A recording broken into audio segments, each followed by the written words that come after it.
So, hello mga kahabi. Welcome back sa aking channel at sa aking aviary. Kamusta kayo? Today mga kahabi, papakita ko sa inyo kung anong gagawin ko today. So, ito, papakita ko sa inyo. Pakita nyo naman sa intro ng aking vlog today. Meron tayong triple cage. So mga kahabi, ang plano ko initially, gusto ko sana magkaroon ng 9 na breeders ng or 9 pairs na nakakasana society finches. So dito mga kahabi, meron na tayong 3 pares. Then here meron tayong isa. Yan, ito nyo. Tapos sabi ko, yung nandun sa taas na cage, gagawin kong breeder cage na rin to or foster cage para sa society finches. So total, kung maglalagay tayo dito ng dalawa, 2, 3, 4, 5, 6. Tapos meron tayong triple cage 7, 8, and 9. Okay. So mga kahabi, tatransform ko itong ano na to, triple cage. Lalagyan ko to ng nest box. Tapos perch. Basta isa-set up ko siya mga kahabi para maging breeder cage. Breeder cage, no? Okay. So mga kahabi, dati ang triple cage, nung nag-start ako mag-alaga ng lovebirds 2015, nasa 500 lang ang double cage, tas ang triple cage parang additional 50 pesos lang. So ngayon mga kahabi, ang presyo ng triple cage, ito 830 pesos mga kahabi. So makapansin nyo, ayan o, yung logo nya, triangle. So loyalista tayo mga kahabi ni Bron Pet Cage. So hindi naman loyalista ni Bron mga kahabi, no? So, kasi si Bron, yung manufacturing nila or yung kanilang shop, manufacturing kung ano man, dito sa Valenzuela kasi yun. So it's only obvious mga kahabi na puro mga product niya halos ang mabibili rito sa Valenzuela when in terms to bird cages or pet cages. So ayan o, ayan. Triangle. Triangle. Triangle, triangle. Triangle. Triangle, lahat ito, triangle lahat yan. Ito na sa baba, hindi. Mga lumang cage na kasi ito eh. Mga acquire ko lang galing sa ibang tropang nag-quit. So mga kabit, tara, samahan nyo ako. Ita-transform ko ito or i-set up ko itong triple cage na ito into a breeding cage. Let's go. So ipapatong ko lang muna ito dito mga kabit. Tapos napansin ko marami siyang mga agiw. Okay, so anuhin muna natin. Linisan. Time of sales, gano'n. Okay. Tapos, check mga kahabi. Lahat ng strands. Bago pa. Meron pang pintura. So, check. Okay. Overall, okay naman siya. Pinabili ko lang kasi ito mga kahabi, kaya hindi ako nag-check na itong cage na to. Meron siyang ganito. Hindi ko alam kung para saan to eh. Para doon yata. Okay. Okay, yun pala yun. Tapos pagkatanggalin mo. Okay. Kasi nga naman, itong lock na to, para to hindi ang ginagawa kasi ng mga daga, mga kahabi, pilit nilang i-ano nila to, ipupush nilang ganyan. Tapos susuksok sila sa ilalim. Pag nasuksok na sila sa ilalim, antayin nilang dumapo sa or bubulabugin nila yung mga ibon para umano sa flooring, para umapak dito. Tsaka nila ngayon sisikwatin or tsaka nila uhugutin. So this is good. So dati wala yan, ngayon meron na. So good addition. Okay. So ang divider ng triple cage, normal na sa gitna ay ang niya, ang opening. Yan. Okay. Anyways, ito, meron naman, kakasya naman to rito dahil 6x6 lang ito.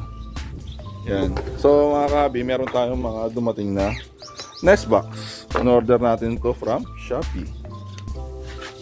Ang bili ko dyan mga kahabi ay 120 lang ang isa at mura lang ang shipping. So in total mga kahabi, tatlo ng klase ng Nestbox yung nabibili ko from Shopee. Okay, ito. Hindi ko alam kung kanino to.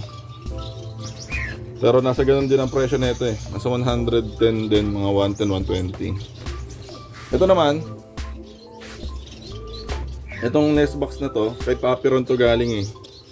Kay Mr. Ron 777, Papi Ron.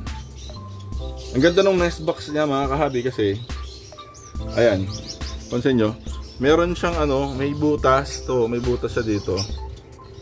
May butas siya. Wait lang. Ayan, may butas mga kahabi, para pwede mo siyang ganito yan, i-zip tie. Para isasabit mo na lang siya. Ito, papakita ko sa inyo. Okay, meron nga pala tayong Nutribird for Canaries and Finches. So, ito yung alaga natin. Oh. Yan na yan. Yan na yan. So, parang yun yun, no? Model. Ayan. So, dito meron tayong cattle bone. Ito yung pinakamurang nakita kong cattle bone. Per kilo to eh. Nasa 18 pieces, nasa 300 lang. Ayan, doon nalagay na natin karamihan doon sa ano, sa mga cages. Ayan, kung nyo lahat ng cage natin may cattle bone. Alright. Higyan muna natin to dito. Ito sabi ko. Ayan mga kahabi. Bawat ano niya, bawat kanto, side, may butas. Ayan o. Nakita mong may ano eh, may care yung gumawa nito, ano, naisip niya na butasan na lang, dagdag service. Ayan, para either itatali mo, i-alambre, i-zip tie, unang bahala. Tapos mga kahabi, bumili rin ako, kaso ito from iba naman. Ay, ito isa lang ang make niyan. Pero magkaibang design, merong full circle tsaka half open. Ayan. Ito mga kabi, okay din. Mas magaan siya. Ayan o. Kung sa laki, halos malaki lang ng konti. Malapad lang ng konti yung kay Papi Ron. Ayan. Malapad lang ng konti yung kay Papi Ron. Tapos sa haba. Sa haba, same lang. Ayan. Ganyan siya, yun. Yun lang yung difference. Kaso, ito naman, ang kagandahan dito, ay wala, yan. Wala siyang ano, lalagyanan. Wala siyang butas pala, I mean. Tapos, ang kagandahan nito, ito, makinis yung gilid. Yung parang, ano, parang waterproof yung gilid niya. Ang kagandahan sa kanya. So, ito, para pareho lang naman sila, pero minsan yung preference kasi ng ibon depende. May ibon na gusto half, may ibon na gusto bilog. Gaya nito, ang nakalagay dyan mga kahabi dati, ayan o, ang nakalagay dyan, kagaya mo nandito, kaso hindi nila pinapansin. So ginawa ko, meron kasi akong, ito yun, kagagaya nito yung Nestbox na yan, nakasuksok dyan, yung drawer. Ito nyo, hindi fit. Kasi yung nandito sa, yung tatay ko, kinuha yung suksukan, ginawa niya lalagyan ng mga pako. Tapos, ayun lang ang natira yung pinaka-drawer. So, nilagay ko dyan, tinatry ko, baka sakaling mas magustuhan nila yan. Which is okay naman, pinapansin na nila. Yun. So, dito mga kahabi, wala naman silang arte madalas. Pero meron ding ibon na mayroon talagang preference. Okay. So, ang gagawin ko, gagamitin ko muna yung, ano ba gagawin natin? Ganda kasi nito, parang yung sa mga laminated na furniture. Ganun yung side niya. Makinis. Side tsaka harap.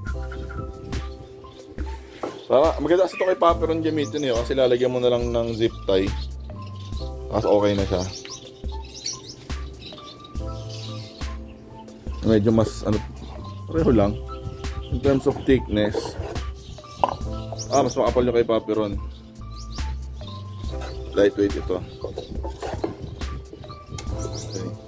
Etong kay Paperon, iyaano ko to, save ko to doon sa mga magagandang budget, magagandang ibon natin, syempre. Magkaroon tayo ng konting bias. Okay. Ayan. So ito muna, gagawin ko, meron ako dito, staple gun. Ito. Yung staple gun natin. Gagamitin ko lang ito, ipantatak ko lang dito. Papata ko sa inyo. Ayan. So mga kabi, open ko lang yung pinto dito. Tapos pasok. Ayan, kasi naman siya. Ayan.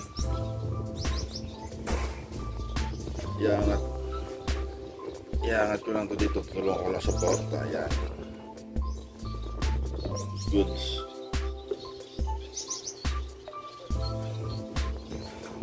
Ayan. Nagigit na ako siya. Malalaman nyo kung bakit. Suginit na. Ayan. Kanto muna. Ayan. Bumaon ba? Bumaon ba? Tapos, hindi masyado marami kasi napaka-lightweight lang. Ayan. Ayan lang. A few moments later. Yun mga kahabi, naka-set up na ang ating cage. Yan. So, kompleto na. Meron tayong nest box sa bawat isa. Yan, tatlong kwarto yan. Perch natin, okay na din. Yan o. Isang perch lang, tama na yan. Total, malatas naman sila tatalon eh. Hindi kasi maganda yung maraming perch sa sa cage, lalo kung maliit lang naman yung space. Yan, may inuminan na. So, yung iba, ilalagay ko na lang mamaya. Yan. So, ready na to mga kahabi. Nga pala, since ito yung bukasan, nalagyan ko dito ng zip tie, tsaka dito.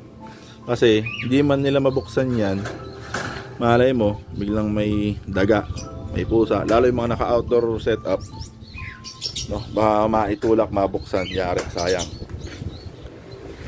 Yon. So mga kabi, yung itong gun na to, ayan para sa nest box. Hindi ko siya ni-encourage mga kabi sa mga malalaking ibon. Tsaka mabibigat na nest box. So kung mga kabi, kung ang alaga ninyo ay African lovebirds, tapos gamit nyo yung etong ganito, yung 8x8x10, o kaya yung ganon 8x8x15 or 16, hindi maganda mga kabi gamitin yung pangkabit itong staple gun. Iano nyo na lang mga kabi yung U-nail o kaya alambre. Basta wag to kasi yung ganong kabigat hindi na nila kayang suportahan yun eh. Ako kasi sa mga parakeets, magagaan lang naman sila. Kasi hindi naman gano'ng kalalaki yung yung nest box na kailangan nila. Tapos dito sa finches, apakagagaan lang nito, gramo lang yan eh. Gramo lang itong mga to. Kaya okay lang na ito lang gamitin. Apakadaling tanggalin na ito. Yan. So, lalagay ko lang siya dito sa side na to. Dito ko siya ilalagay. Yan, tatanggalin ko muna tong cage na to. So, yun na siya mga kahabi, oh. Ganda. Tiba yan, hindi naman lalaglag to. Yan. So, inalis ko lang muna to. Itong 8 sobra na society finches. Kasi ito mga kahabi, hindi ko alam yung gender, di ako sure. Itong binigay ni Sir Jeffrey, itong magaling kay Sir Jeffrey pala. Ito nabili natin kay Sir Jeffrey, ito gendered ito. Lahat ng may ring na finches. Yan, mga nasa left. Mga yan. Mga male. Ito mga nasa kanan, female. Yan. So nakapagkasa na tayo ng isa. So 1 pair. Yan dito, loose tong gender neto. Hindi ko sure yung gender neto. Pero since nga hindi masela ng mga finches pagdating sa ang society finches, hindi sila maselan sa gender pagdating sa pang foster lang. Walang kaso dyan. Both male, both female. No? Magpo-poster yan ng mga eggs and inakay. Ganon sila ka ultimate poster. So nasa taas, ibababa ko lang to tapos kakabitan ko ng nest box.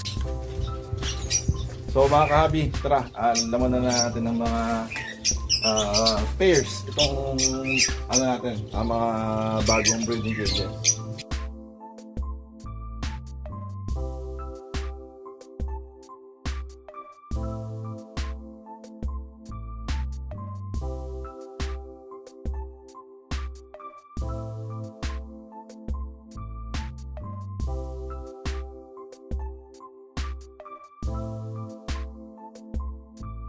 So mga kabi, tingnan natin kung balanse nga ba. Ayan, meron tong tag. Ayan. Meron tong leg band. Green. So male.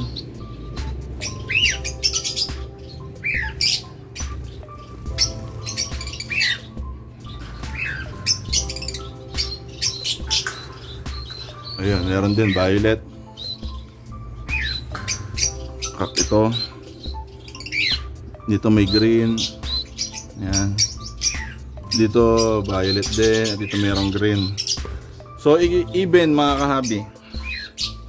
Okay. So even 5 hen and 5 cocks.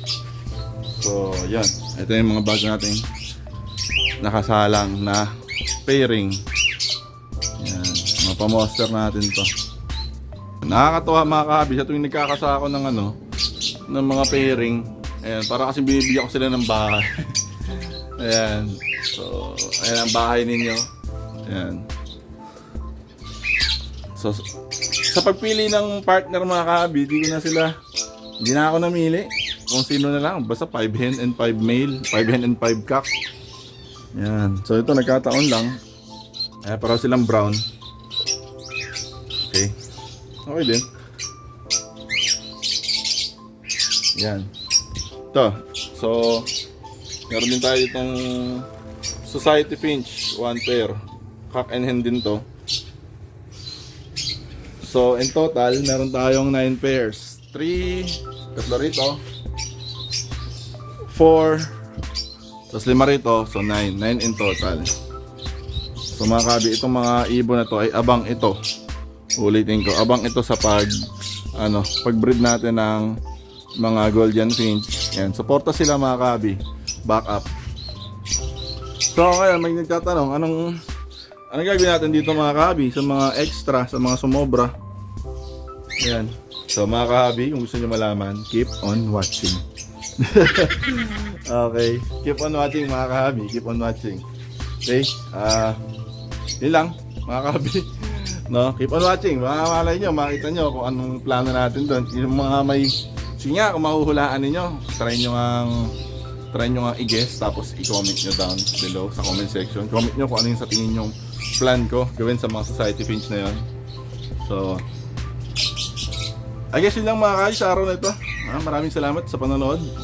Maraming salamat sa mga oras ninyo mga kahabi sa inyong panahon. At kung nagustuhan nyo itong video na ito, please hit that like button mga kahabi. Subscribe, share this video. And relax lang, no? Chill lang mga kabi. Relax lang, no? Alaga tayong ibon para ma-relax, hindi para magkaroon ng kaaway. Okay? So, I guess yun lang mga kabi. Kagayang lagi kong pinapaalala. Ingat lagi. God bless and happy bird keeping. Hindi ko nga pala dala yung shoutout na shoutout list ko, pero shoutout lagi sa inyong lahat, especially kay Sir Sammy Sarmiento. No, simula mula nung dating nag-umpisa pa lang ako mag-YouTube nung nag-umpisa pa lang ang COVID. Maraming salamat sir. I appreciate your time and your support sa ating aviary, sa ating channel. Give it up mga kahabi kay Sir Sammy Sarmiento. Tapos, kamusta na rin pala yung mga iba natin mga kahabi dyan. Sila Drandreb Malikdem, sila Ma'am Leonora Apioten, no? Kamusta na po? So I want to hear from you. Gusto po malaman kung kamusta na po kayo. No? So I hope you are all doing well mga kahabi. And God bless.